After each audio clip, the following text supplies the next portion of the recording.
last quarantine but cute. Why?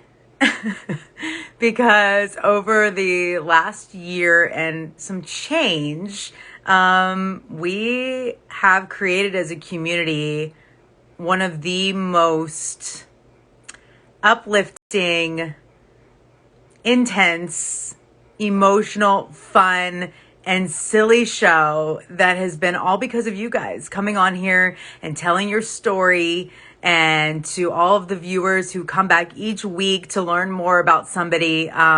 It's been really incredible, and it's kept me mentally in check. And so many others. We've talked about everything from food to dancing to, awareness of mental health and issues on suicide. And we've talked about disability. We've talked about so many incredible topics, racial injustice. I think it's so important to, when you are ready to stop hiding yourself, to really speak up and be outspoken. And that is the name of my next show. Hint, hint, wink, nod. Airing June 23rd here on Instagram. And I'm really excited about it. I feel like not only have I come into my own in this past year, so many people are wanting to speak out and be outspoken about their causes, the issues of the day, about their loves, about their life, about food, about everything that makes them happy and smile. And we're going to be able to do that with Outspoken, hosted by yours truly. My first guest will be Britt Bronson with Space Movement on June 23rd. So I'm really excited about that. So even though Quarantine But Cute is leaving, it's really more, we're changing the name and we're rolling with the punches. Because as we get out of quarantine, I think, keeping the name Quarantine But Cute just doesn't make sense. I think everybody's ready to move on. I know there's tons of people that are still in quarantine in other countries. But I think it's important to change the name and honor what this show has become, which is a platform to be outspoken and to stop hiding yourself, and to give the power back to the community. And today on the show, I'm super excited. We have an incredible warrior, disability advocate, mom of 5, who has quite a tragic story about her son Wyatt, who suffered a dry drowning but survived. And she is about to come on to tell her story and how she's been able to not only stay uplifted within her family, but uplift community and other parents and people who are going through tragedies like this, and turning them into something positive. And she is an incredible woman. I met her on Clubhouse, and let's just have her come in right now. Welcome to the last Quarantine But Cute. I'm your host, Lauren Aparicio. Here we go.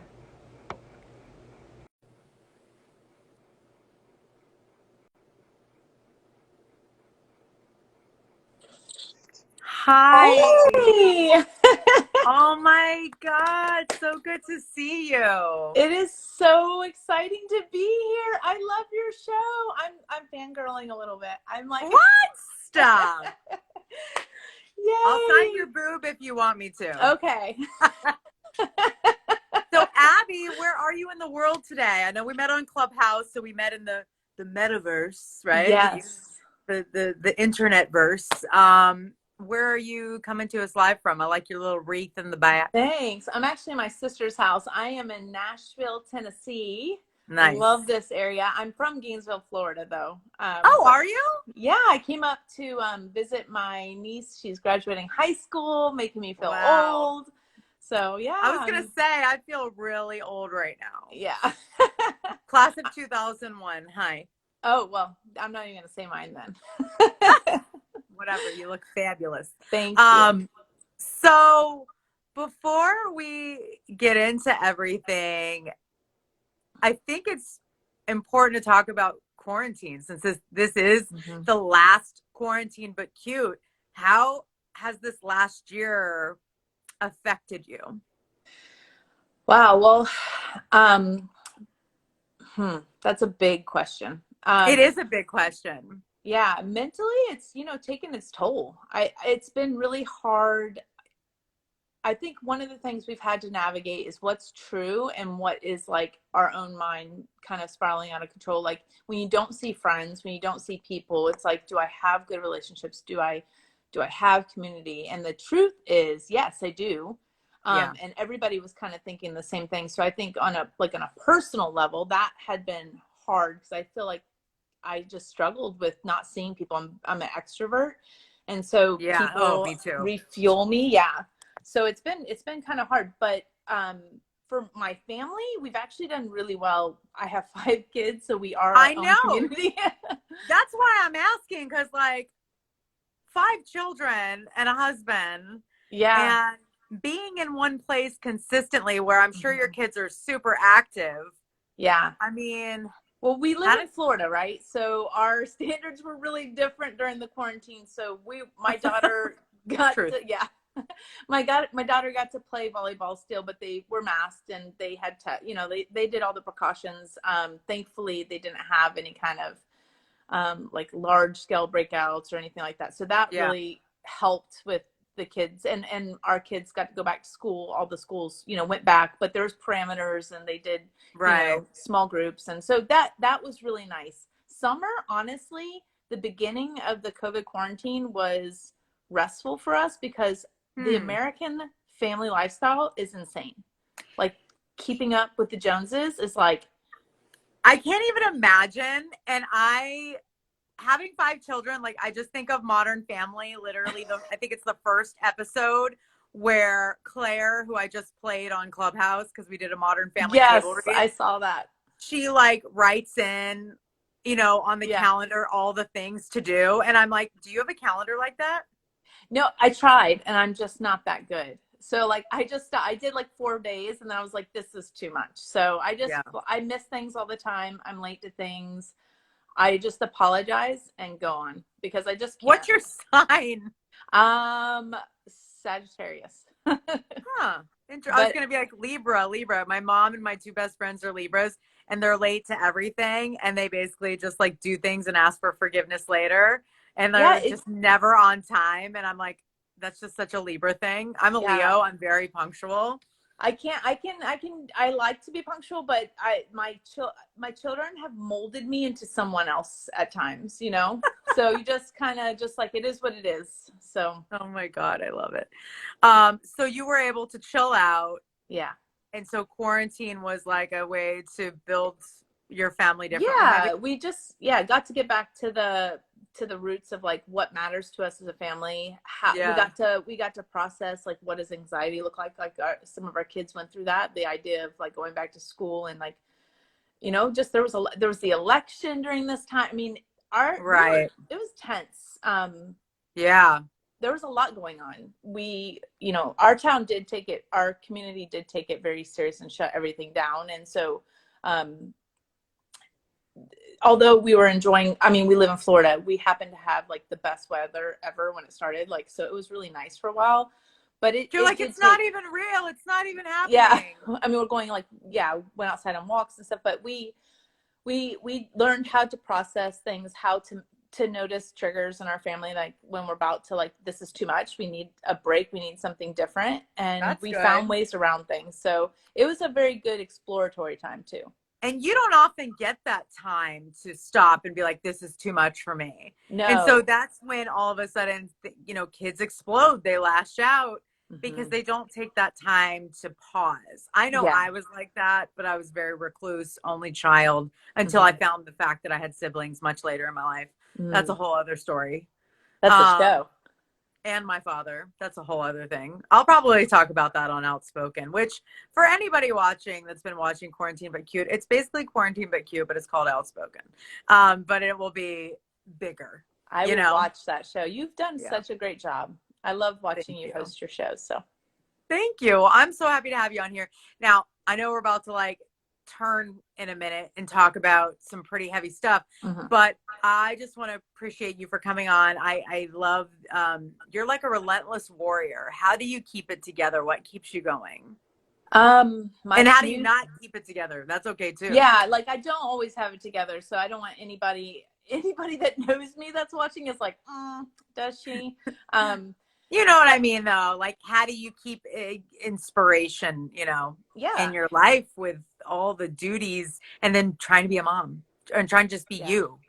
I have to surround myself with positive people and positive environments like that. I'm very much a big advocate for that. Like, I can't have negativity around me because it drains me. And there's Mm, already enough to be negative about, right? Like, there's already enough difficulty in life. right. So I don't need any more. And matter of Yeah. fact, I'm trying to always spin even my own personal negativity. Not that I don't like sit in that sometimes and just try to The process it, but self-talk, you mean? The yeah, self-talk? like I try to like even turn that to like, hey, so what's helpful out of this? Is there anything helpful? If not, like, let's go forward. I don't have time for that.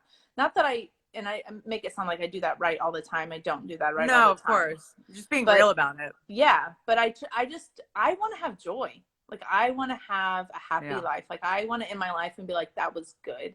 And I don't have time to think about all the bad things that have happened. Not that I omit them, not that I act like they're not there, but I want to go forward in life. Like, I want to be. Well, you have to compartmentalize. If you Yeah. don't compartmentalize certain things, and it's not Mm-hmm. about not looking at them or having avoidant behavior, but Right. sometimes you have to compartmentalize things so you can get through the day. Yeah, actually, I did like a pre-interview with a mental health counselor. I'm having her Mm. come into Relentless Hope to speak on some like cognitive distortions people have after traumatic events, which I just learned that term, cognitive distortion. And so I'm Wow. super excited about it. And she was saying, like, I said, well, is it good to like, because I said, sometimes I'll have a thought, like an image, something will trigger my brain to go back to like Wyatt's accident. And I Mm. quickly grab that thought and throw it out because I know those feelings. I know what that was like. And I said, is Right. that unhealthy? Like, should I be processing that? And she said, you should be processing that with a a trauma informed counselor, because that's a safe place Wow. and they can keep you into a part of your brain that will allow you to process that and take steps forward versus just spiraling down. So Mm. I don't think I love that you said compartmentalize, because it's not bad to like capture that and be like, not now, not now. Yeah, yeah. I think it's all about how you compartmentalize. If Right. you're taking something to put it away because you don't want to deal with it ever, that's different than going, this is not the most important thing right now. Mm-hmm. It's here, it's in the forefront of my mind, but right now I'm not going to indulge that because it's not going to help me move forward. Yes. So it's like Yes. living in that story loop of like, Mm-hmm. for me, it's I'm never going to be the perfect weight. No one's ever going to love me.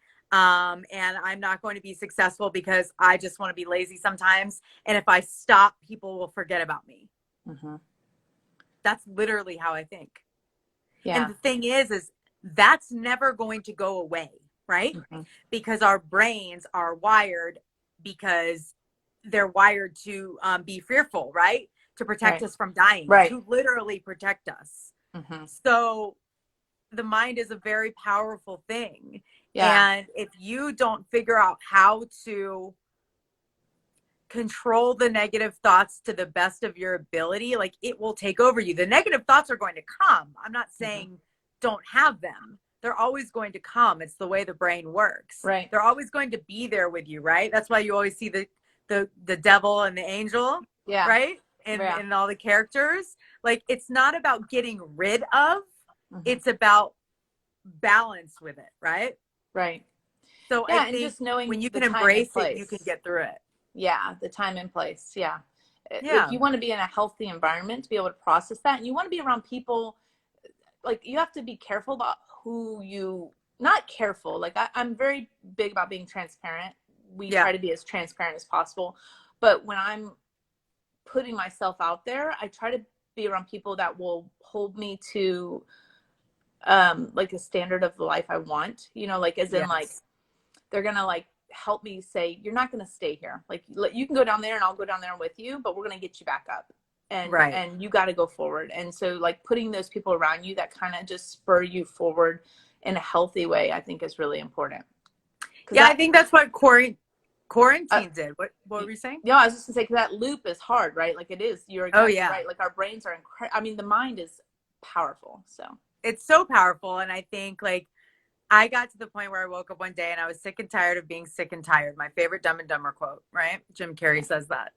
And it was like, I've got to take control of the fact that I'm like in the closet as a performer. You know, I need to step out as an actor, as a host, as a voice actor, as someone who creates community and gets people together. Because when I'm lifting up somebody else, it's lifting me up. You Right. know, I'm not necessarily doing it to feel better, but it just feels good to help people, right? It Mm-hmm. feels good to say your truth and tell your story because you never know who you're going to inspire. So I think quarantine did exactly what you were saying at the beginning of this broadcast right now was like, it really sat people down to figure out like what's the real truth here. Mm-hmm. Are we going through the most emotions? Are we keeping up with the Joneses because the Jones family has X, Y, and Z, and we don't have that yet? I mean, I can't even imagine the parental comparisons that go on in your life Mm-hmm.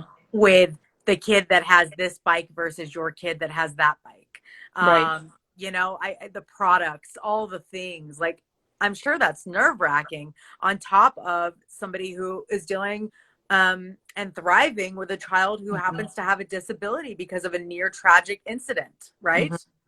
Yeah. So, Yeah, for how sure. do you? It can be like COVID was also very revealing. Like I felt Mm, like it revealed if you had marriage problems. It oh yeah, revealed if you had mental health. I mean, if you had mental health problems already, it made those probably more intense. If you amplified, yeah, amplified it, yeah. It revealed dysfunctions in parenting.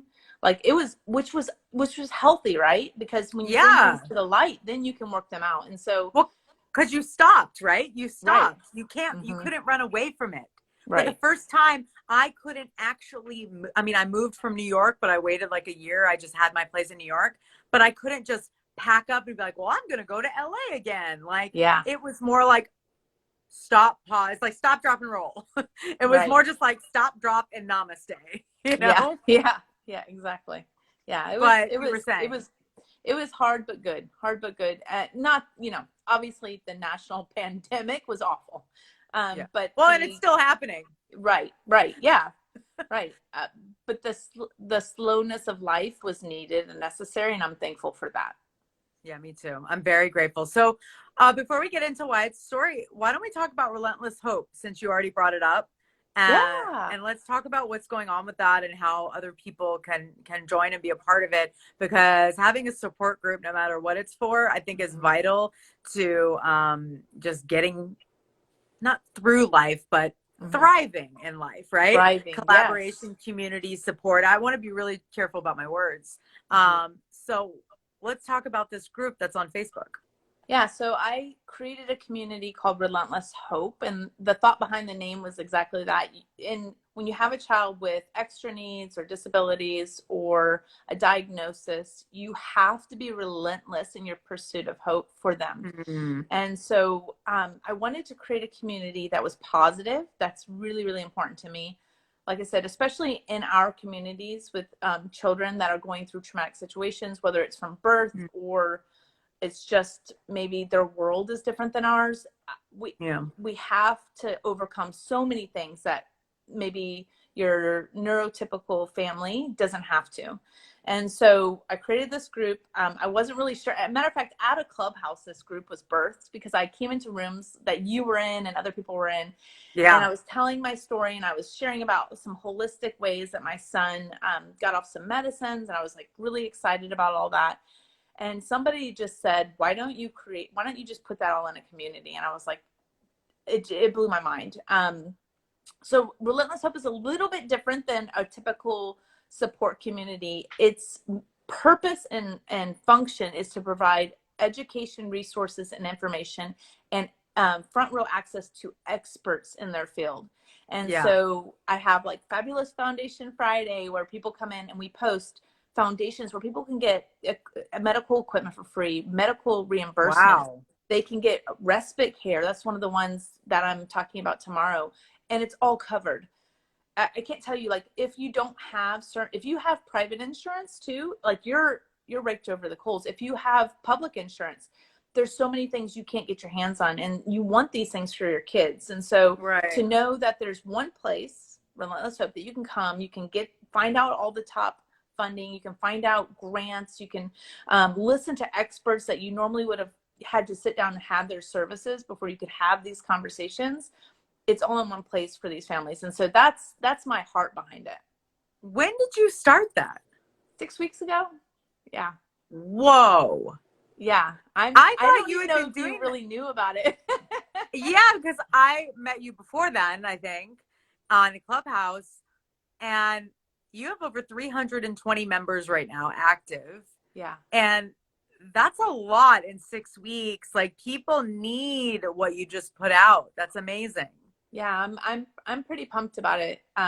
We need, I mean, this is my first time sharing publicly about it. I just posted Yeah. on my own personal thing, and people posted and people invited, and so people have been coming in completely organically, but I'm really hoping, one of my big goals with it is to be a one massive voice. So Yeah. if legislation goes by nationally, we can say, hey, we got a voice and we're all here. Yeah. And there's just power in that. And so we can go to I can advocate for these families. One of the things we were already able to achieve when we had half this members is we got one of the leading doctors in functional neurology to come in. He did an interview about how that practice works, how it helps people. They have this amazing camp in that focuses on everything from PTSD to autism to epilepsy down in the Keys.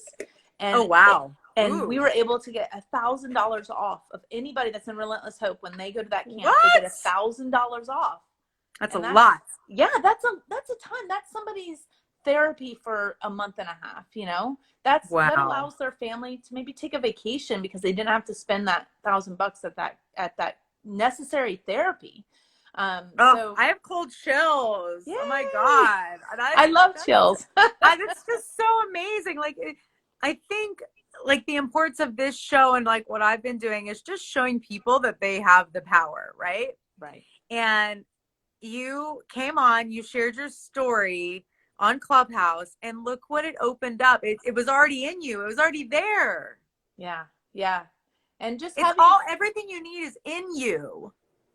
having people speak in, and like it was there, and everybody just kind of pushed back a layer of this and pushed back a Yeah. layer of this. When I told my best friend, I think she was watching it. I think she's watching now.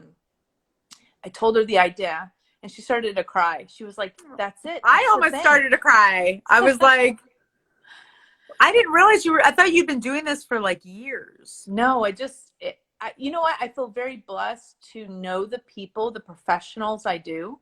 We're Mm, smack dab by the University of Florida. It's a highly educated area, right. lots of physicians, lots of clinicians, and people just wanted to help our family. And so one person by another person by another person, people would tell me little bits of information, and we'd start digging, and we'd end up in Arizona. We went to Surprise, Arizona, and had this amazing stem cell treatment for our son. And these are Wow. things people don't talk about and they don't know Yeah. about. And so that could be life-changing for, potentially a parent that has a child watching the I have show. a friend that sadly was shot in the back and is paralyzed, and Mm-hmm. she is trying to walk again.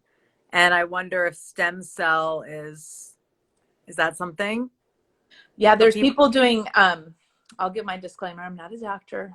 Yeah. But I am a No, this hopeful is no mom. medical advice. Yeah, no medical advice, but I do have a friend of a friend who had a spinal cord injury, and I know they've gone overseas to have treatment. Science is about 10 years ahead of practicing medicine. Wow. So if I'm a big proponent of, if it's not going to hurt my kid, I'm going to try it. And Yeah. so we've done hyperbaric oxygen therapy. We've done adipose stem cells. Adipose just means from yourself, like they're his own stem cells. So there's very low Wow. risk. We've done plasticity brain center, where they work on, your internal awareness of where you are. And that literally controls everything in your body. It's It a different approach. does Wyatt understand like Uh, at all times what's happening? yeah, when it comes to awareness of space, so he can be a little off. So that's why he has stiff joints. He has Mm, quadriplegic spasticity. And so mm. he uses a wheelchair, but he has a computer that he can speak with his eyes.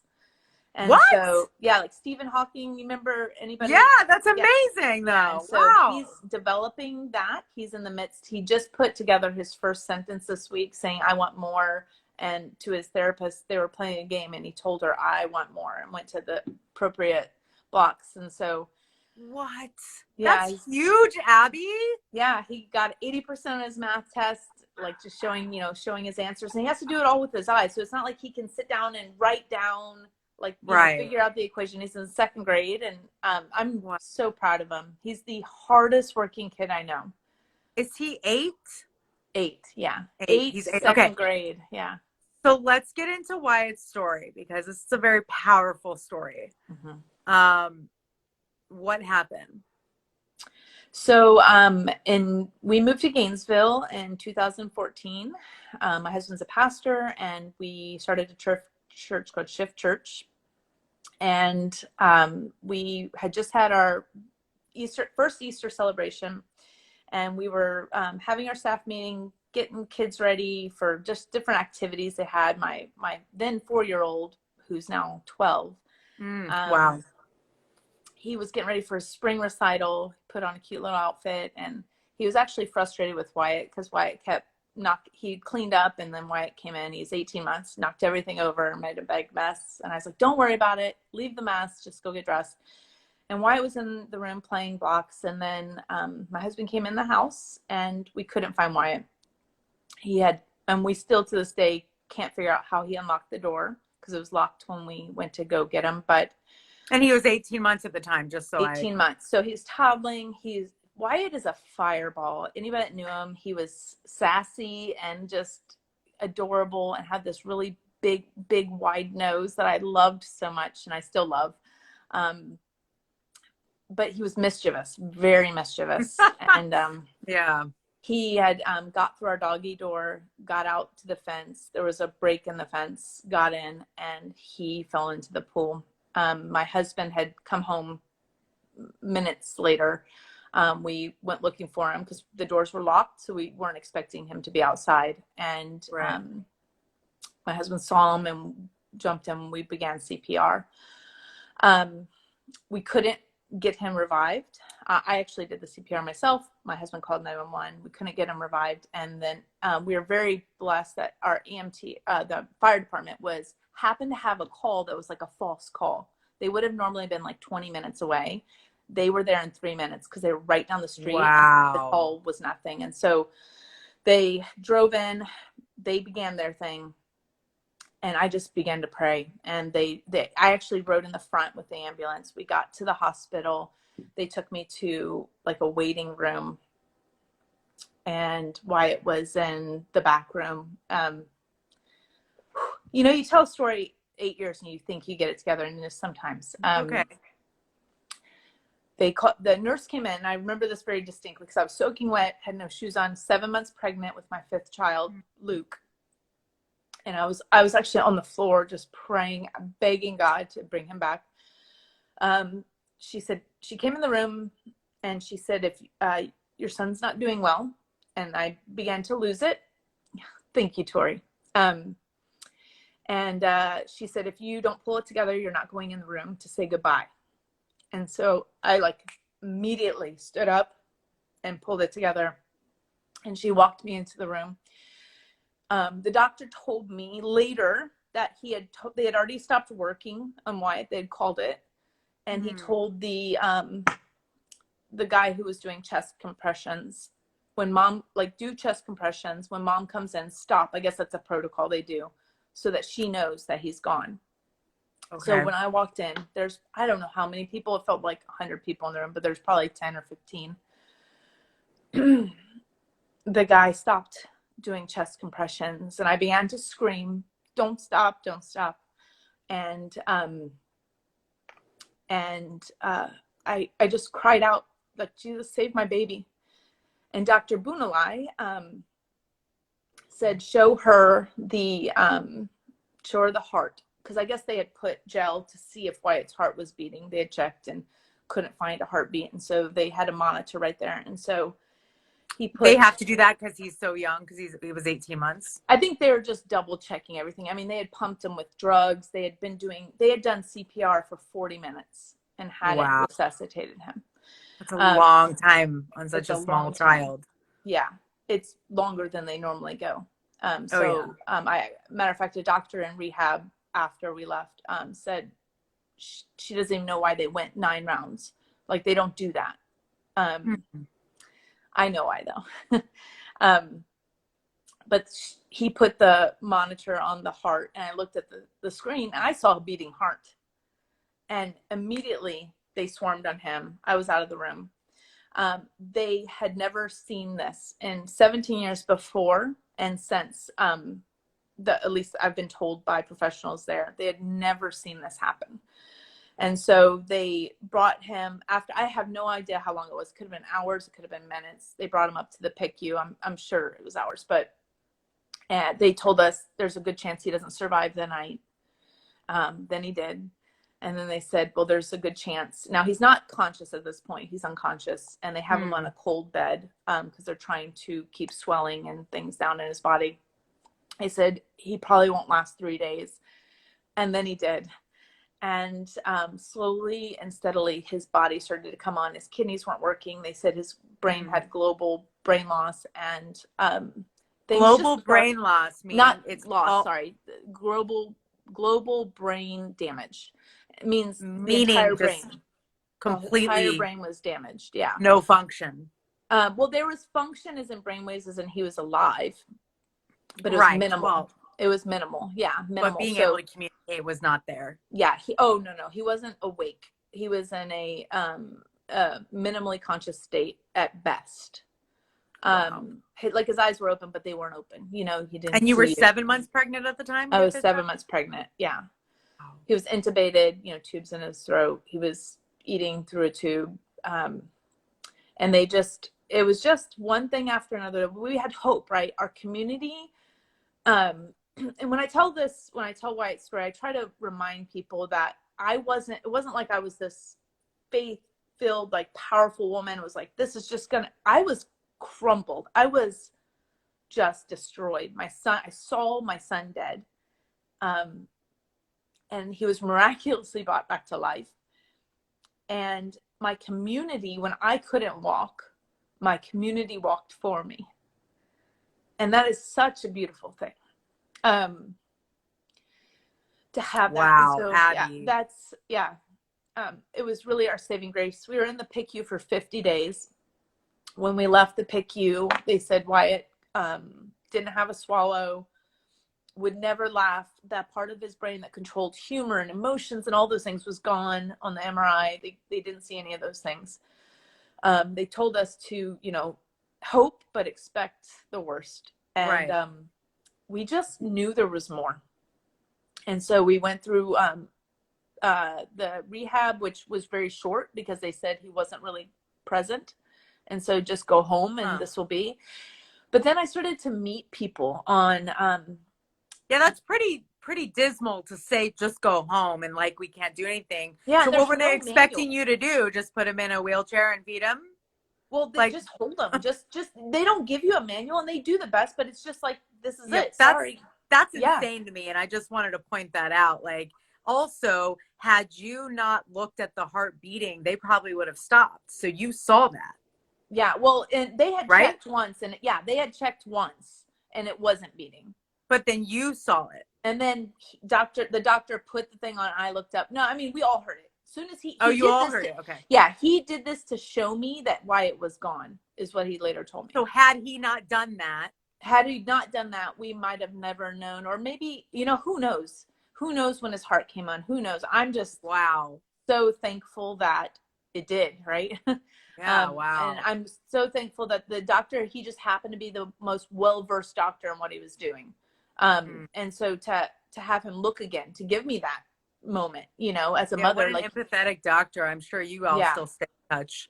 Yeah. Actually, I probably weirded him out because the moment he came into the PICU, he's a very short man. I hugged him so hard, and I was like sitting on the floor and just so thankful that my son was alive that I probably weirded him out for life. But Did you, and I want to ask you a very maybe triggering question. Did you ever think what you were doing when his heartbeat came back, but you knew that he would have no brain function? Did you ever think that that may be cruel or not the right choice? Like, what goes through your brain? Like, am I making this decision? Like, well, it how do you? wasn't. So first, he wasn't. He was. They extubated him. He was able to breathe on his own, and so like Okay. it wasn't like he was having life support. Okay. But no, the idea of is this cruel? No, I was very we were very specific in our prayers, and we we said if there's a purpose in our son, then Right. we want him, and if there's not, Lord, take him home. And Yeah. so That's kind of what I was asking is like yeah, to make that parental choice of like, how do yeah. we, you know what I But mean? yeah, no, I understand, and it didn't even. But to be honest, like my mind was full steam ahead. This is my baby, and I'm gonna You're like, fight we're for going to make this everything. work. Yeah. Yeah. um, with lots of crying and lots of pain and lots of support from our community. And Yeah. this is 8 years post accident. So I can talk about this in a completely different state of mind than I was then. Right. Um, Wow. when we got home, one of the first things we started to find hope with was hyperbaric oxygen therapy, which is Okay. Tell really us not what that about. is. So it's forcing oxygen into the blood, and that's what heals the body. And so Oh, there's lots of proof. You can look up double cross studies with TBI. The Navy did one. A lot of times, NFL players and extreme athletes will get in chambers after to recover quickly. okay. It can Yeah. help heal damaged cells. And so Wow. we were able, through fundraising, to go see one of the world's expert, Dr. Harch, in New Orleans. We went down and saw him. We got a chamber in our home. We started doing dives. And the first time Wyatt laughed was right after a dive in his chamber. And so, Wow. yeah, so he laughs now. I mean, we've done lots of things. We've done stem cell therapy, which was really transformative. It loosened his eyes. His eyes started moving quickly. He's a We've done. fighter. Oh yeah, he's Warrior Wyatt. That's what the hashtag Warriors for Wyatt is the hashtag we use for when we post about him. He has a page where people keep up on his progress. And it's been pretty powerful to watch. So we've done a lot of alternative treatments in conjunction with traditional things, which are also amazing: physical therapy, occupational therapy, speech. But we've also really had to advocate for things that weren't really known. And so I'm a big support. That's why Relentless Hope, because I don't want another parent to have to wait 3 or 4 years to find out about a cutting edge therapy that would have had more help if it was more recent or earlier in life. Or so that's really how I'm able to strive forward is I keep seeing healing. I mean, when Wyatt came out of the hospital, they said the brain's done developing. This is 8 years ago. At 2 years old, then it's pretty hardwired. You can change some things a little bit, but that's pretty much it. Duke University has done so many studies, a bunch of other universities. They've already proven that's not true. Even in your 80s and 90s, your brain is plastic. You can have Why do you think doctors do that then? They just give you the worst predictions so you don't get your hopes up? I mean, when we I think they're know trying to manage. So I had a resident when we were in the PICU, and they have to go through telling people hard times. They have to they have to try it out for the first time, and I can only imagine how hard it is. I think the fear is being hopeful for someone and then it not turning out the way. And they see this. You got to remember, they're in the hospital. They're not seeing every day. They're seeing all the sick people, all the people that are hurting. They're not seeing the everyday people when things turn around all the time. And so, and they're also seeing acute, right? Like they're not seeing Wyatt 8 years down the road. They're Chronic seeing stuff. him. Yeah. Yeah. And so I think it's that fear, but I've been very, very blessed. I've only had a couple encounters with really doctors. The doctors in our lives have been amazing. Good for you, because that is so rare these days, I feel like. And I love doctors, and I have doctors for my neuropathy, and I have an osteopath for that, for my sciatica. Like, Yeah. I'm lucky to have those doctors, some of the best in the world I have in New York City, still. And I am so grateful to them. But I've also had some really terrifying doctors that I've had to Yeah. like report, like Yeah. crazy things. So They that's a tend to very, move on from us pretty fast. Like yeah, we're not their people and they're not ours. And so they like, yeah, I mean, I think educating yourself is huge, right? Like when you yeah, walk into a room, not like a know-it-all, because obviously a doctor's gone to school for a very long time and they've practiced for a very long time, but just with your wits about you. And if I question a doctor and they answer it like they want to engage in the question, I'm really apt to listen to what they have to say. If I question them and they get defensive, I'm yeah, almost always not going to go back. yep. So it's important to me that I can bring up all the crazy questions, that I can say things that just sound crazy to them, and that And they don't they're like fine judge with you. that. Yeah. Yeah, That's so great. yeah, Transparency is everything.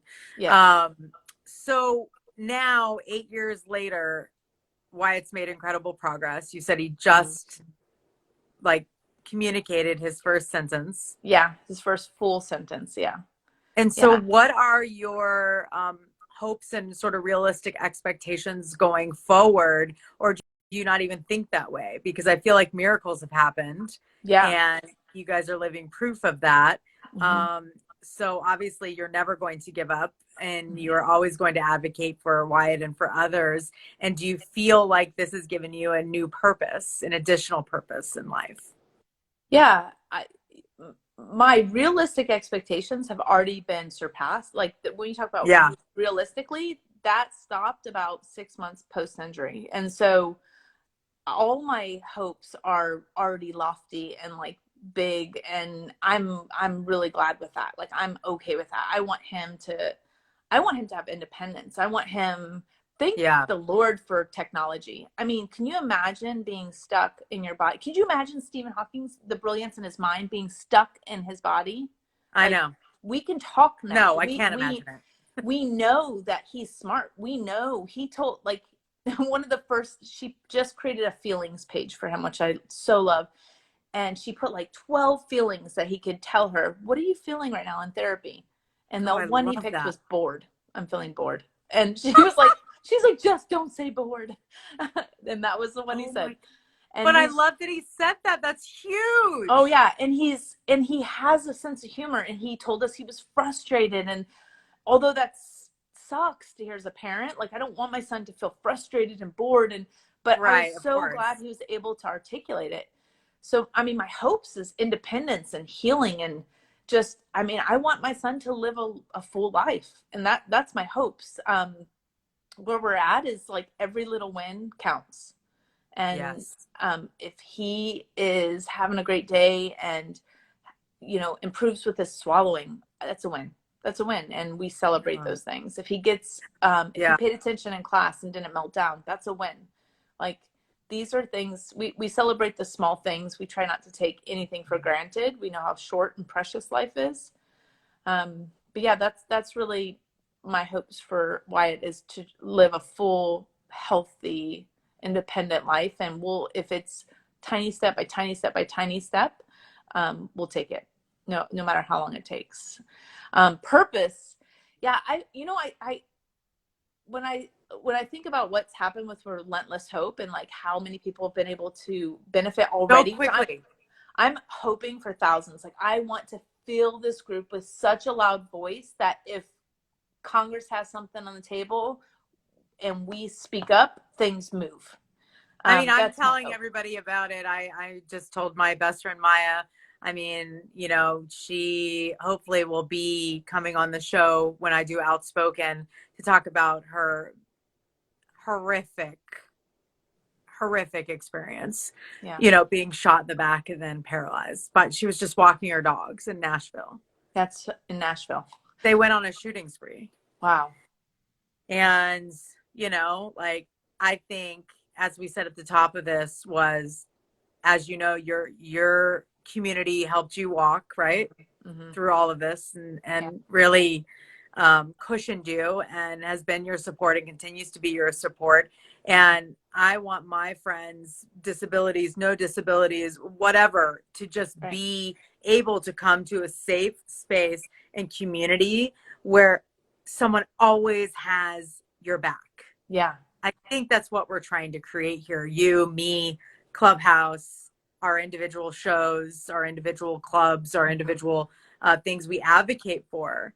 It's just so we can not feel so alone in our thoughts and feelings, and also realize how alike we are, Yeah. and how alike and how inspired we are by each other. Like Wyatt is a constant reminder of relishing the little things. Mm-hmm. What a Yeah. beautiful gift. Yeah. He is inspiring. There's so many people that have reached out from afar. When it happened, like I told you, White had a page, and so somebody else was actually posting. We were completely checked out from the world, Hmm. but they were giving updates and posting, and I heard people saying like, I you know I prayed for my family member that I had never prayed for because I saw your son Yeah.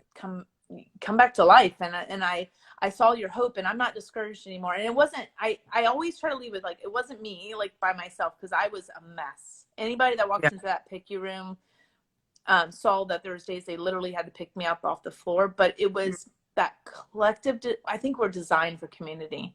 I feel like Oh yeah. we feel more alone yet more connected than ever, right? Like I'm looking at Yeah. your beautiful face, and I've been like watching you on Instagram, and I met you in Clubhouse, but like now we're sitting face to face Yeah. together, and Yeah. It um feels like you're in the room with me. I mean, that's just the energy exchange we have as human beings. yeah, Video is so powerful. yes, and The necessary. voice, the voice is so powerful. I mean, if you look at Clubhouse, we all feel so close to each other, Mm-hmm. even if we may never meet in person, because of the tonality of someone's voice, the authenticity that comes through, the pain and the joy and the laughter. People feel that like in their body, you Oh know? yeah, yeah. I And I it's went in there once and cried.